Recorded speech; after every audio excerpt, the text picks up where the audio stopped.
Salutations, it's your favorite magical Negro, Justin. Yeah. Um, something I've been thinking about lately. And that is this idea that I don't matter, you don't matter, it doesn't matter, that sort of thinking.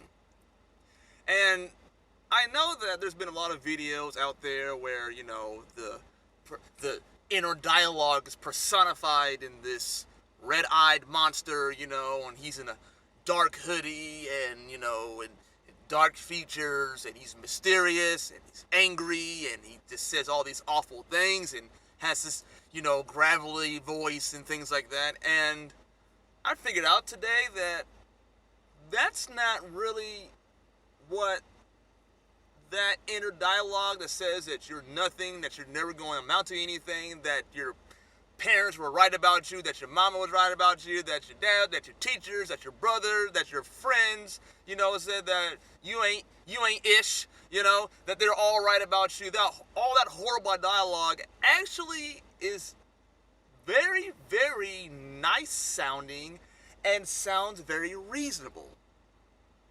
See, it doesn't have all those connotations of, blah, blah, blah, blah, blah, you'll never, When has negativity or even the demonic, even biblically, ever looked that obvious?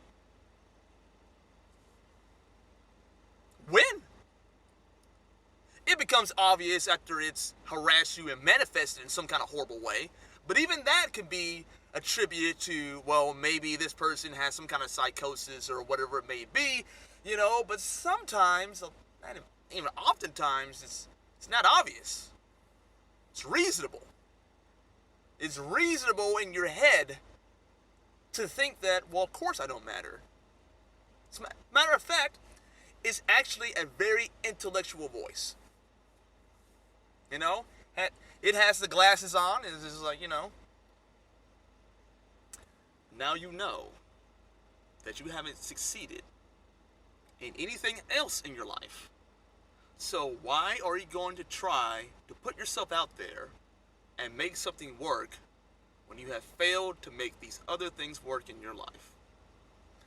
Be reasonable, leave it up to someone who's more qualified than you are, and don't make a fool out of yourself. See?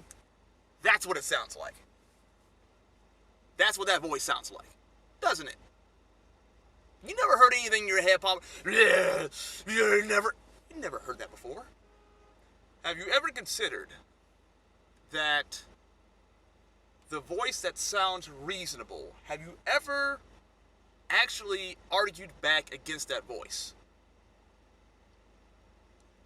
Isn't it reasonable to say that life is not full of tricks and treachery, but also filled with some good things too? Some people say, I'm a realist. It's like, no, you're not.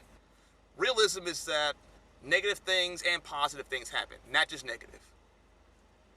It's not real to sit there and say that you're going to fail at absolutely everything that you do. That's not reasonable either. In your head, you're believing that it is, but it's actually not. Have you ever argued with that defeating self-doubt? Have you ever actually responded back? And have you ever just kind of been like, I know what you're trying to do, but the ones that I've seen that actually go on to do amazing things to help people out, those are the ones who have managed that inner dialogue, that villain that's inside of all of us. Even when we were kids, they've managed to negotiate and dial that stuff back. They know how to talk to that. So I do want to say that I want you guys to begin the dialogue of not just counter-arguing what this reasonable thing is sounding like. I want you guys to actually build a case, audit that voice. Because you can have some feelings that you've had. That's where that voice is drawing from. That goes back to when you were a kid. Audit that. Is it still true? Well, you're not a kid anymore. That means you have a lot more options, you have a lot more relationships around you, you have a lot of different things around you, you know? Audit those things. Man, I just can't find me a man. Well, if the common denominator is everywhere you go there might be conflict, you might need to audit yourself. Man, I can't get no girl. Well, you might need to audit yourself and say that voice is saying that, you're too ugly, you're too this, you're too that, and everything. Is like, women will absolutely be with a man that actually knows what the heck and how the heck and where he wants to go. She'll marry an ugly man. Just as long as she knows she can help put that future forward. You know? I never did mess my wife up more than when I said that, well, I got it, honey. You don't have to worry about anything. That messed her up. She wanted to help. Anyway. But don't be fooled by that voice. And you gotta decide now what voice you're gonna listen to. The voice of I suck, that you can't do it or whatever, or go on some concrete things about who God says that you are. Now, this isn't about turning the Bible or turning God into your personal little familiar buddy. It's not about that. It's about facts. Because if I say that I'm awesome, this other person says that I'm garbage, and it's all relative, but who's right?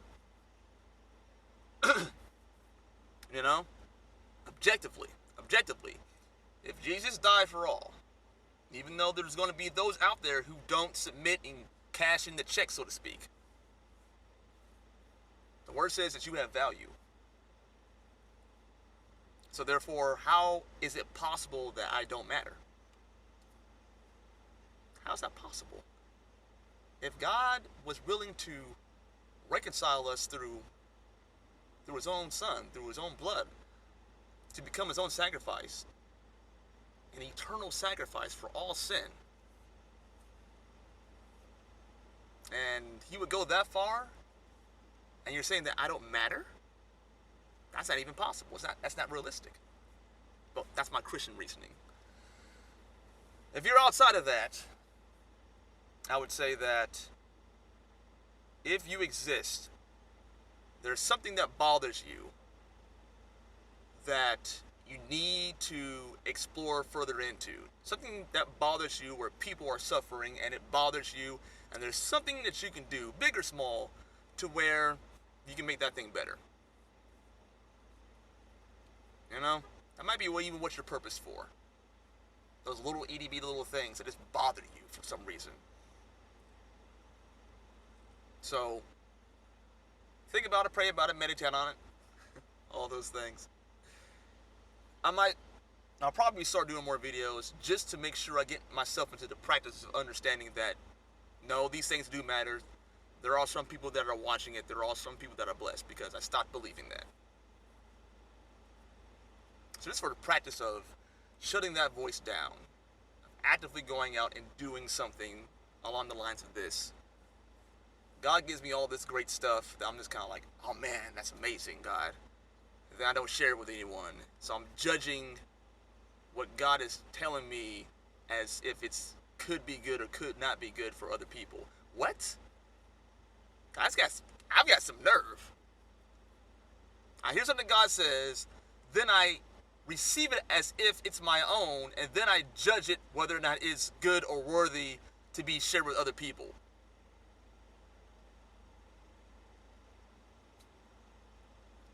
There's things that bother you that happens to other people, and that's going to be the area in which you serve. It's not going to be centered around your talent necessarily. Your talent may be used as a means to an end, but it's not going to be centered around your talent. It's going to be centered around this. But you have to go out there and actually explore the world and stop being shut in and stop looking at the news to get your outrage. It should be a personal outrage to you. unplug from all the news cycles so you can actually figure out what that is and go outside and interact with people. Go to events. Live. Because that voice is the one telling you not to live, essentially. And that's why that voice wants to shut it down. So you never stop until your purpose. And what is that voice? Might be time for another topic. But anyway, guys, love you very much, and I'll hit you in the remix later.